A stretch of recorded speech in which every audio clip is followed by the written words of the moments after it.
Hi folks, welcome to this recording for one of our review session problems, and in this case what you're going to find is that we have some negative goodwill in this business combination. What we want you to do is to look at both of the balance sheets of E company. E, you'll find out in the question, is the acquirer, and J is the investee or the acquiree. On December 30th, these were the balance sheets. And notice that the retained earnings of J is at a deficit. E's come to J's rescue. And on December 31st, the day after these statements were prepared here, the day after, E acquired controlling interest over J by issuing to J's shareholders 350 of E's shares that were fair valued at $27 each. And in return, the shareholders of J gave them 70% of the outstanding voting shares. Now there were acquisition costs, the cost of arranging the acquisition for E to acquire J. That's $2,630. You remember we said that that's considered a sunk cost, so it's just expensed by E. And then there was the cost of issuing shares. Because there's a share issuance involved here, that 1860 using the offset method is going to debit or reduce the common share account of E. We'll get to that in a moment. Now, at the date the two companies became related, E decided to pay what they did or give up 350 shares at $27 each. Based on the fact that not only did they have the carrying value of J they were going to control, but they also compared the carrying values of the net identifiable assets to the fair value, or what they thought the fair value was. And E thought there was a fair value of $65,650 for the assets, which is much lower than what J has them carried for. So we have a fair value decrement here, because in E's estimation, they're worth less than what J's got them booked at. And we see that E thought the fair value of the debt was $42,600. That's the long-term debt, but J has it booked higher. So in essence, that's an increment in a way, right? Why? Because the debt is actually going to be lower in E's estimation. So they're going to book the debt lower on the consolidated balance sheet than what J's got it booked on their statements at. So now, E is the clear acquirer in the business combination. I'm telling you that. You didn't have to test for that. I'm telling you that. And using the PCE theory and the entity theory, I want you to find the acquisition differential, goodwill, and NCI. Make the worksheet entry to facilitate the preparation of the consolidated balance sheet, and then prepare the consolidated balance sheet at the acquisition date, which is December 31st, year 6. So let's begin our solution. So here, as I said, you're going to have negative goodwill. That's also known as the bargain purchase, because the acquirer E actually got more than they paid for. And we'll talk about that and how we know that as we're going through our Part A. Calculate the acquisition differential, goodwill, and NCI at acquisition. Because don't forget, we're going to have to do something with this goodwill at the acquisition date, and we're going to have NCI. They're going to be involved in the worksheet entry, those two amounts. So we need to make sure that we calculate them. So we do our calculation the way we've learned in class. And we look at what it cost us to buy our 70% interest in J. So if we multiply 350 by 27, we see it cost us $9,450 to get a controlling interest at 70% in J. If we had bought 100%, it would have cost us $13,500. So it's just a math exercise. It's linear. If it only cost us $9,450 to get 70%, then would it cost us $13,500 to get 100% interest? We didn't pay for 100%. We didn't pay for 100% of the shares, but we do control 100% of the business by only owning 70%. All right? What did we get in return for what we paid? Well, we got the common shares of J. We control them, $46,600. And don't forget, the retained earnings is at a deficit.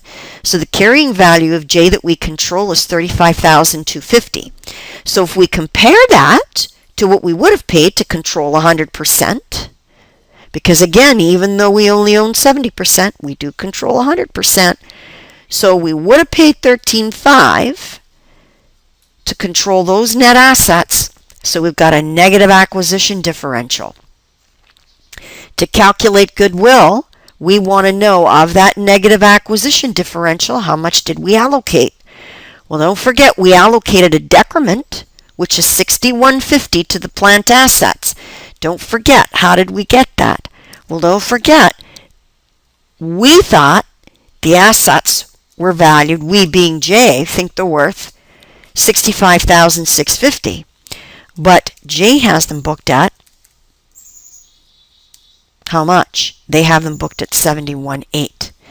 So the difference is our belief as E, that's the fair value, E's the acquirer, but that is exactly what they've got them booked at, they being J.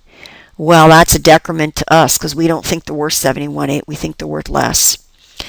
We do think the long-term debt is worth less too, but that's a plus to me because that's less debt that E's taking on.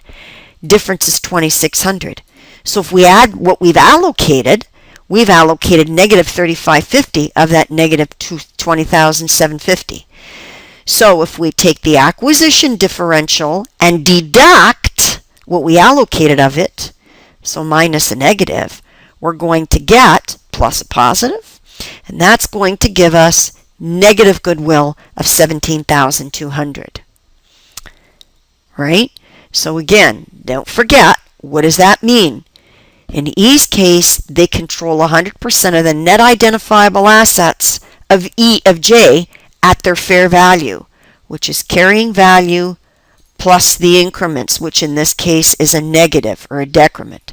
So that's $30,700. That's what they control.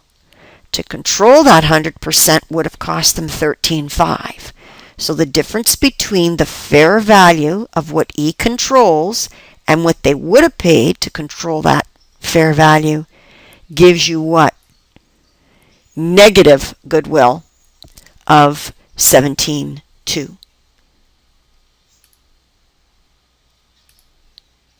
So some of you might be wondering, well, $30,000 is bigger than $13,500. How come this number winds up being negative goodwill? Well, don't forget, this is the value you're getting, and that's what you would have paid to get that 100% of value. You didn't pay that, but that's what you would have paid. So you would have paid less, right, than what you're getting, right? So that's negative goodwill. That's the bargain purchase. You paid less, you would have paid less than you actually got. You now have in what you control.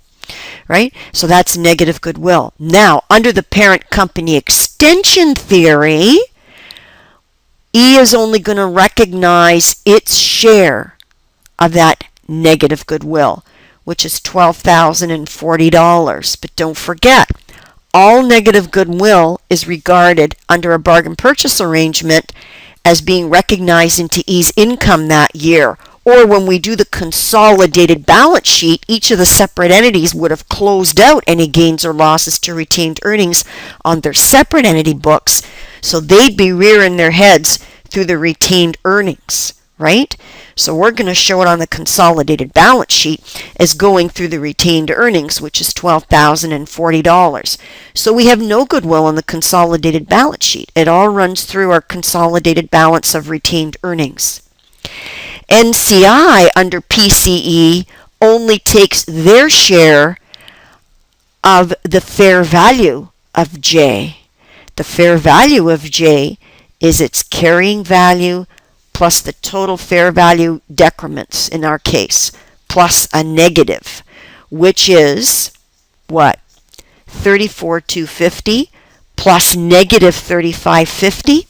If you did that math, I didn't do it out here, I just kind of did it in my calculator, but if you did that math, you would get $30,700, which is what we set up here, right? So this would add up to be $30,700, and don't forget, NCI only takes its share of that $30,700, and when you take $30,700 by 30%, NCI is picking up $9,210 of the fair value of J. Don't forget, this is how we handle it under parent company extension theory. Under entity theory, it's different. But under PCE, non-controlling interest only picks up their share of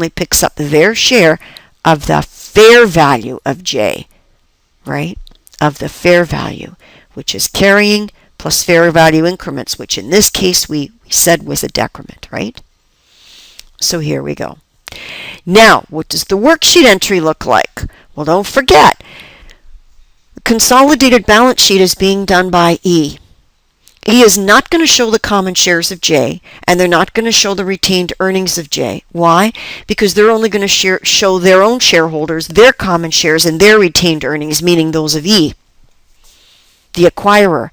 So we eliminate on the worksheet the common shares of J, and we also eliminate the retained earnings of J. Don't forget they were at a deficit or a debit balance, so to not show them on the consolidated balance sheet, we credit to zero them out for consolidation purposes, right? We have to set up the decrement, right? Or the fact that our long-term debt went down by $2,600 that we now control of J's, right? So that's related to J's. We said that J's long-term debt was $2,600 less than what J was booking it at. So we set up the decrement on the consolidated books. We also set up our gain on purchase, or in our case, that gain on purchase would have been what? It would have already been closed out to retained earnings on E's books, right? E recorded it, right? Remember we said here, E recognized on consolidation $12,040. So it might have gone on its income statement, separate entity, on December 30th, but when it closed out to retained earnings on December 31st, before we did the consolidated balance sheet, right, got closed out to retained earnings of E. So it's now sitting in there, $12,040, right? We set up our decrement on the P&E at net. We set up our NCI, and we notice that we're out by $94.50, which is the amount of the investment in J. Remember, the investment in J is broken up into its three component parts. The carrying value of E, any goodwill we calculated, which again was a bargain purchase negative goodwill, which we took our share into retained earnings, and then we've got our NCI in there, right?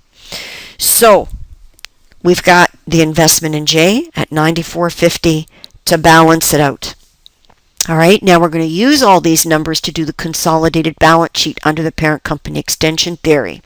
So now don't forget, cash and receivables of E were $96,650, and of J were $20,800. But don't forget, we paid $4,490. How did we pay that? What was that for?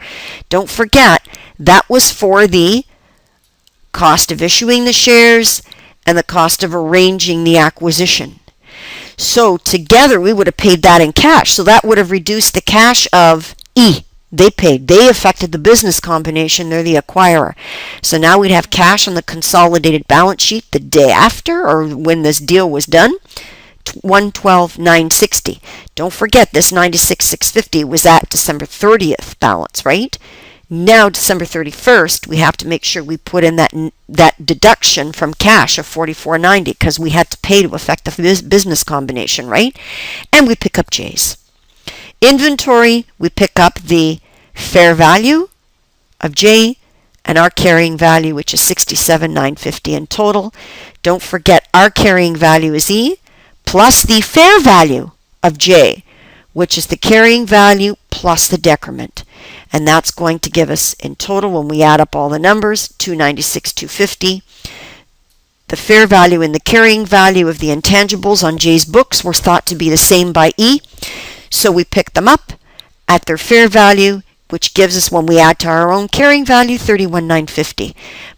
Total assets, $509,110 on the consolidated balance sheet. Current liabilities, what happens there? Take the liabilities of the parent, add to the sub. $94,400. Long-term debt, don't forget, carrying value plus the fair value increment, which in this case, we said they went down, so it's plus a negative, right? There's the negative or the debit right there, right? Gives us $141,400. Common shares, here's where you had to think. The $4,490 that we paid out, only $1,860 was related to issuing shares, right? Because don't forget, we issued 350 of our shares at $27 a pop. Well, that cost is taken out of the common share account, right? Don't forget, we added in $9,450. How come? Don't forget, we issued our own shares. 350 shares at $27 a share. We issued new shares on December 31st. This is our own own separate entity balance of common shares on December 30th. We issued new ones, our own new ones, and then to do that, we paid a fee, issuing cost. Deducted from our common shares, $163,190. Don't forget, we do not include the common shares of J. We eliminated them here. We don't include them. We don't pick them up. If you wanted to, you could add them in. You could add in the $46,600 and then deduct it to show the in and the out, but you don't have to, right? I chose not to here. So I'm going to get $163,190 for my common share balance. Then the retained earnings is going to show what? My retained earnings is E plus the retained earnings deficit of J, but don't forget we eliminated it. I did the in and out here because sometimes when you got deficits it confuses students. So don't forget the deficit plus the credit to zero it out gives you at net no retained earnings you're picking up. The negative plus this positive, you're not picking up any J's retained earnings. But don't forget, your gain for the negative goodwill, the bargain purchase, got closed out to your retained earnings, so you're adding it in there, $12,040, right? And then don't forget, there was the cost of arranging the acquisition, so maybe you paid accountants and lawyers to do your deal, but the idea is that's a cost of doing the acquisition, and that's an expense to you as E. So when you closed out your income statement for that that included that expense, you closed it out to retained earnings. So that's going to reduce your retained earnings. So now we're going to have $100,910. Add in your NCI, which you calculated back in Part A, right? 9210. You're going to find that you have a balance sheet that balances to $509,110. And again, I'm reminding you here, just as a note, that the investment in J account is not shown on the consolidated balance sheet anywhere because it was eliminated at acquisition, right? Right here, it was eliminated. We picked up on the consolidated balance sheet, right? The debt going down to its fair value. We eliminated the retained earnings and common shares of J. We also increased the retained earnings consolidated by the amount of the gain on the bargain purchase, and we picked up the P&E decrement and the NCI. So that's how we broke up the investment in J. So to include it would be to double count it, and guess what? I guarantee you if you put that investment in J account in there, your balance sheet's going to be out by $94.50. So you have to remember it's eliminated. So that's why your balance sheet balances. In the next video, we're going to take a look at what if we did this differently and we use the entity theory and not the PCE theory. It's going to make a difference in our retained earnings balance, it's going to make a difference in our goodwill balance, and it's going to make a difference in our NCI balance. But we'll have a look at that in the next video. I hope you found this helpful.